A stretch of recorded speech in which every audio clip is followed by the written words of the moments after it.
Ending the tragedy, Manipur requires a leadership change for a political solution. The adage, insanity is doing the same thing over and over again and expecting different results, holds true for Manipur. It has been more than a year and a half since ethnic violence erupted between the Meithei and Kukizo communities in the state. The initial clashes resulted in score of deaths, and since then, parts of the state, many of which are under the effective control of security forces, have witnessed sporadic but intense incidents of violence.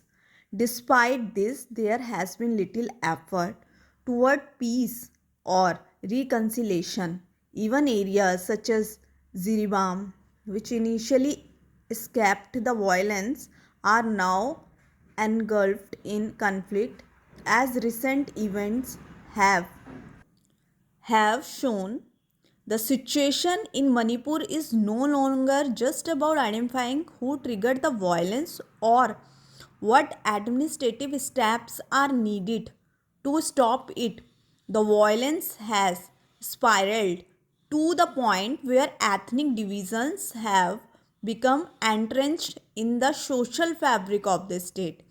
Every act of violence now leads to calls for retribution against entire communities, both from both the Meithei and Kukizo sides.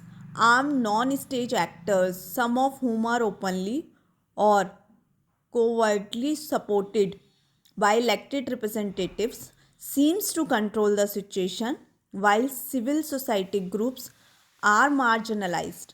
This descent into chores is one of the India's most culturally rich and diverse border states has unfolded rapidly under the watch of an incompetent and indifferent government which has failed to take responsibility or implement any meaningful solution. Manipur Chief Minister N. Biren Singh and his cabinet have long lost credibility due to their misbehaving of this crisis. The union government too shares the blame for allowing the situation to persist. Prime Minister Narendra Modi has remained largely silent on the issue, while Union Home Minister Amit Shah has avoided taking any decisive action to address the crisis, presumably to avoid upsetting the political balance in the state. The role of security forces, while important, cannot be the sole solution to an ethnic conflict of this nature. What is required in political will and the ability to advance meaningful dialogue that can bring the community representatives closer to finding a compromise.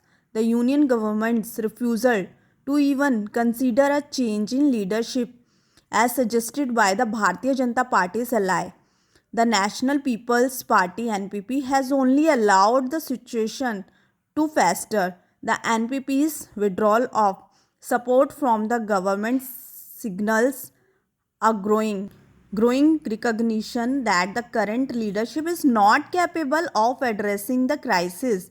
It is now clear that the leadership change is necessary to chart a new course for Manipur. A political solution can be based only on consensus and compromise, and these are impossible with a government headed by a partisan politician who is hoping to benefit from a polarization of people on communal lines.